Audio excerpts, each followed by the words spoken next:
आज मैं जिस घटना की आपसे बात करूंगा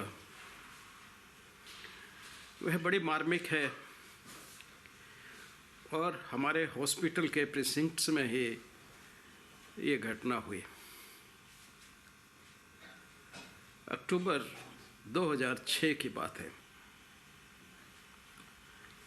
एक लेडी जो लगभग 36 साल की थी उम्र की, वह अपने किसी परिजन के इलाज के लिए एम्स हॉस्पिटल में आई थी और उनके जो प्रियजन थे वह एम्स की इमरजेंसी डिपार्टमेंट में भर्ती थे और उनका इलाज चल रहा था। इमरजेंसी के बाहर कुछ जगह खाली छोड़ी गई थी और उसका उपयोग ये था कि जो लोग पेशेंट्स के साथ में उनके रिश्तेदार या जो लोग आते थे वो वहाँ पे विश्राम कर सके जब पेशेंट अंदर हो, क्योंकि अगर हर किसी को अंदर जाने देंगे इमरजेंसी डिपार्टमेंट तो बहुत भीड़ हो जाएगी। इसलिए बाहर बैठने के लिए उनके एक स्थान निश्चित किया हुआ था। उसी स्थान पे यह महिला बैठी थी। इनका नाम बिंदु था और अचानक जब वो बाहर बैठी थी तो छत पर से ऊपर से एक ईंट आके उनके सिर पर गिरी। जैसे ही ईंट गिरी तो तुरंत वो है वहीं बेहोश हो गई और लोगों ने उठा करके तुरंत उनको इमरजेंसी डिपार्टमेंट में ले गए, क्योंकि वो इमरजेंसी गेट पर ही थी। इमरजेंसी में जैसे ही ले गए डॉक्टर ने उनका मुआयना किया तो वो मृत पाई गई। इसमें काफ़ी सबको बड़ा दुख हुआ और ये ईंट कहाँ से आई, कैसे आई, इसकी जवाबदेही करना हॉस्पिटल के लिए भी ज़रूरी था, क्योंकि यह सब हॉस्पिटल के प्रीसिंक्ट्स में ही और इमरजेंसी डिपार्टमेंट के बाहर ही हुआ था। एक इंक्वायरी कॉन्स्टिट्यूट की गई। पोस्टमार्टम के बाद पोस्टमार्टम हुआ तो पता चला कि उस ईंट से उनके सिर में इतनी गहरी चोटें आई थी, सारा इसके स्कल की बोन्स फ्रैक्चर हो गई थी, अंदर ब्लीडिंग हो गई थी और उससे उसकी तुरंत ही मृत्यु हो गई थी। जो इंजरीज थी वो काफ़ी थी ये बताने के लिए कि उसकी मौत बहुत जल्दी बहुत शीघ्र ही हो गई। उसके उपरांत एक इंक्वायरी कमेटी बनाई गई। उस इंक्वायरी कमेटी का मैं उस वक्त क्योंकि सबसे सीनियर प्रोफेसर था इसलिए वो काम मेरे को ही दिया गया। मेरे ही डिपार्टमेंट के डॉक्टर्स ने पोस्टमार्टम किया था, लेकिन सबको विश्वास था कि मैं जो भी इंक्वायर करूँगा निष्पक्ष करूँगा, इसलिए मेरे को इंक्वायरी ऑफिसर बनाया गया। 4 डॉक्टरों की एक टीम को, जिसमें एक इंजीनियर थे, एक हॉस्पिटल एडमिनिस्ट्रेशन के पीसी चौबे जो कि एडिशनल मेडिकल सुप्रिटेंडेंट थे वो थे, मैं था और 1-2 डॉक्टर और थे। हम सब ने हर व्यक्ति का बयान लिया और सबसे पहले हमने वो ईंट आई कहाँ से इस बात को जानने के लिए हम लोग 8वीं मंजिल तक, क्योंकि हमारा हॉस्पिटल 8 मंजिला है, उसको एबी विंग बोला जाता है, तो एबी विंग 8 मंजिली है, इसलिए हमने जाकर के हर जगह देखा तो पता चला कि 8वीं मंजिल पे कुछ अल्ट्रेशन का काम हो रहा है। एक कमरा कंस्ट्रक्ट किया जा रहा है और उस कमरे को कंस्ट्रक्ट करने के लिए वहाँ पे कुछ लोग कर रहे हैं और एक दीवार बनाई जा रही थी और उसी दीवार में ये देखा गया कि वहाँ से जो दीवार कंप्लीट है लेकिन 4-5 ईंटें उसमें से मिसिंग है। ये बड़े आश्चर्य की बात थी।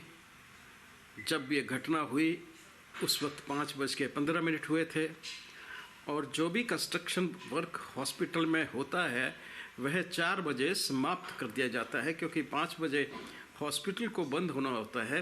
तो इसलिए इस बात को ध्यान में रख के जितना भी कंस्ट्रक्शन वर्क कहीं भी चल रहा होता है उसको 4 बजे ही बंद कर दिया जाता है। यानी कि यह कंस्ट्रक्शन 4 बजे बंद हो चुका था। इसके निमित्त ठेकेदारों को बुलाया गया, सबकी पर्सनल स्टेटमेंट के लिए सबको बुलाया गया, जैसा इंक्वायरी में प्रावधान होता है। ठेकेदार ने, इसमें 2 ठेकेदार थे। एक चीफ ठेकेदार था जिसने ठेका लिया था, उसका नाम मिस्टर गोयल था, और एक दूसरा अनीश नाम का व्यक्ति था जो इस ठेके को एग्जीक्यूट कर रहा था, यानी कि बनाने का प्रैक्टिकल काम वो कर रहा था, और गोयल साहब ने ये ठेका लिया था। इन दोनों व्यक्तियों ने हमने काफ़ी इनको पत्र वगैरह लिखे। वैसे ही उनको आके हाजिर होना चाहिए था, लेकिन वो हाजिर नहीं हुए। उन्होंने हमारे साथ कोऑपरेशन नहीं किया। बिल्कुल जब इंक्वायरी के अंत में आ गया तब उन्होंने एक पत्र लिखा कि साहब हमने अपना एड्रेस चेंज कर लिया है और हमारा नया एड्रेस ये है, इस नए एड्रेस पे हमको भेजा जाए पत्र, तो हम फिर हाजिर हो जाएंगे। यह तब तक काफ़ी देर हो चुकी थी, लेकिन फिर भी उनको बुलाया गया, पूछा गया, वो कोई स्पष्टीकरण नहीं दे पाए। वहाँ जितने मजदूर काम कर रहे थे, जितने लोग काम कर रहे थे उस दीवार को बनाने के लिए, उन सबसे बात हुई। फैक्चुअली जब मैं स्वयं वहाँ पे गया तो देखा कि वहाँ पे बंदर जो है बहुत घूम रहे हैं। बंदरों की समस्या एम्स में एक बहुत बड़ी समस्या है, जो बहुत लंबे अरसे से एम्स कैंपस में है, और इसके लिए दोषी कोई नहीं है, दोषी लोग हैं स्वयं। क्योंकि लोगों का कुछ ऐसा मानना है कि बंदर में हनुमान जी का वास है, यानी कि हनुमान जी के रिप्रेजेंटेटिव हैं। इसलिए सुबह सुबह सब लोग, कोई केले ला रहा है, कोई मैंगो ला रहा है, या कोई भी सीज़न के फ्रूट्स होते हैं, अमरूद है और है, सब है, लोग बाल्टियाँ भर के लाते हैं और उन बंदरों को खिलाते हैं। मेरा तो काम ही यही था काफ़ी टाइम से कि ऐसे लोगों से लड़ाई करना और उनको समझाना कि आप इस तरह बंदरों को खाना खिला करके उनको यहाँ पे परमानेंट रेजिडेंस दे रहे हैं, वो यहाँ से जाते नहीं हैं। और ये यहाँ पूरे हॉस्पिटल में इन्होंने उत्पात मचा रखा है। यहाँ तक कि एक बार एक छोटा बच्चा था किसी का, उसको उठा के ले गए थे, बड़ी मुश्किल से उनको छुड़ाया गया। लोगों का खाना ले जाते हैं, लोगों की कई बार जो पेशेंट ट्रॉली पे जा रहे हैं उनके आईवी ड्रिप वगैरह होती है, उसमें डिस्टर्बेंस करते हैं। हर तरह का माना अनमाना डिस्टर्बेंस करते हैं। हालांकि हमने पूरी प्रिकॉशन लिए हुई है, सब जगह जालियां, अगर एम्स में जाएंगे तो हर वार्ड में इस तरह से व्यवस्था की हुई है कि बंदर अंदर न घुस सकें। लेकिन फिर भी कोई अगर कहीं इधर उधर जा रहा है जहाँ पे जालियाँ नहीं हैं, या नीचे ही जा रहा है, एक बार एक बंदर ने मेरे देखते देखते ही मेरे सामने एक बच्चा जा रहा था, उसकी टांग को काट खाया था। हमने तब भी बहुत इशू बनाया और लोगों को समझाया, और यथा संभव हर डॉक्टर अपनी एक कोशिश जारी रखता था कि लोगों को समझाए कि बंदरों को खाना नहीं मिलाएं। इसलिए बंदर वहाँ से जाते नहीं थे। हमने बहुत प्रयास किया। एक बार ये टास्क मेरे को सौंपा गया, और मैंने दिल्ली के जो जू है उसके इंचार्ज मिस्टर नैनन हैं, उनको बुला करके और उनसे समझ करके बंदरों को पकड़ के, सब बंदरों को पकड़ के हम जयपुर के जो अरावली की पहाड़ियाँ हैं वहाँ छोड़ के आते थे। लेकिन पता नहीं कैसे ये बंदर फिर आ जाते थे।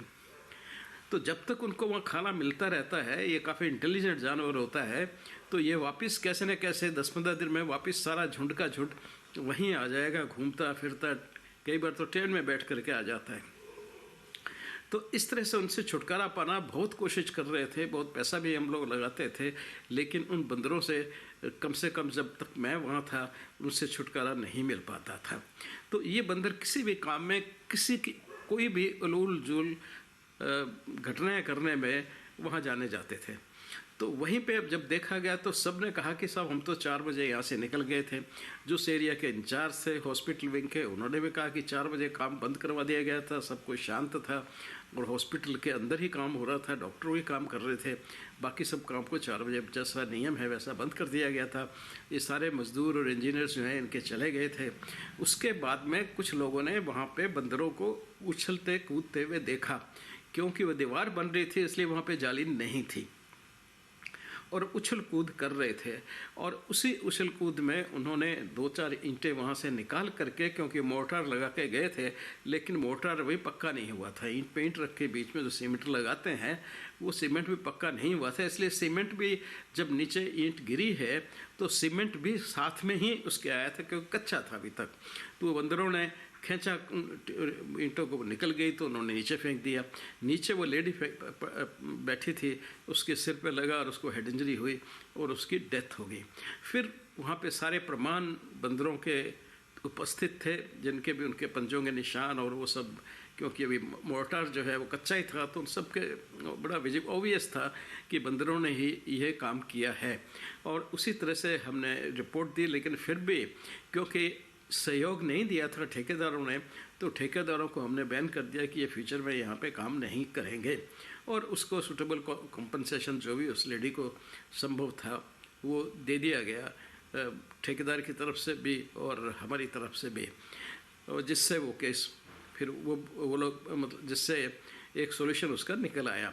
लेकिन यह घटना मैं इसलिए बता रहा हूँ कि कभी कभी ये बंदर या बिल्ली या कुत्ते जो इन हॉस्पिटलों में आ जाते हैं, कुत्ते और बिल्ली तो खैर हम नहीं आने देते, लेकिन बंदरों के लिए हमारा हॉस्पिटल काफ़ी लंबे समय से इन्फेस्टेड है।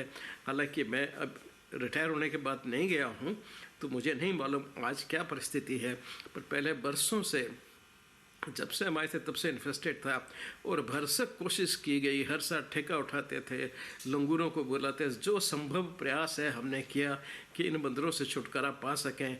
दूर दूर तक छोड़ के आते थे, लेकिन फिर वापस वो वहाँ आ जाते थे, क्योंकि लोग खाना खिलाते थे और लोगों को बहुत मना करते थे, पर्चे भी बांटते थे। पर्सनली एक एक जाके भी पेशेंट को बोला जाता था, उनके रिश्तेदारों को बोला जाता था कि आप इनको खाना नहीं खिलाएं, क्योंकि जब तक इनको खाना यहाँ मिलता रहेगा आसानी से पेट भर के, वो इस जगह को नहीं छोड़ेंगे। एक ही तरीका बंदरों से छुटकारे का होता है कि उनका वहाँ पे खाना नहीं मिले तो फिर वो दूसरी जगह चले जाते हैं खाने की तलाश में। तो ये थी दुर्घटना जो हुई बंदरों के कारण, लेकिन लोग फिर भी बाज नहीं आए, और वह काम वह आज तक मेरे ख्याल में वहाँ पे वही हालत होगी।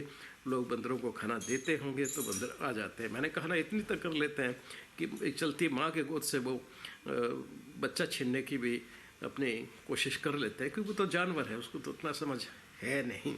लेकिन हम तो समझदार हैं, और हमें वहाँ पे जितने भी पेशेंट्स हैं, जितने भी, उनको मैं अब भी रिक्वेस्ट करता हूँ कि अगर ये समस्या है तो इनको खाना खिलाना बंद करें। मैं आपको विश्वास नहीं दिला सकता सुबह सुबह कितने लोग आम के सीज़न में मैंगो, केले के सीज़न में केला, अमरूद, ये सब बाल्टियाँ भर के लाते हैं, और पेशेंट्स भी अपना खाना जो बच जाता है वो बंदरों को खिलाने में विश्वास करते हैं। खिड़की के पास उनका बच्चा या जो भी साथ में होता है वो आ जाता है और बंदरों को वो बचा हुआ खाना फीड करते हैं। वो यानी कि खुद ही अपने आप को हार्म करने का वो प्रयास करते हैं। तो ये स्थिति है सब जगह। यहाँ भी मैं जिस सेक्टर में रहता हूँ, कुत्ते हैं, लोग कुत्तों को खाना देना बहुत अच्छा समझते हैं, खासकर काले कुत्ते के तो लोग खाना खिलाने के लिए बहुत से लोगों का कंपटीशन हो जाता है। अब ये अंधविश्वास जो है इनको दिमाग से निकालना चाहिए, और अक्सर खा जाते हैं। एक बार मेरे को भी कुत्तों ने नीचे गिरा दिया था, तो सब लोगों का नुकसान ही करते हैं, कोई फ़ायदा उसमें नहीं है।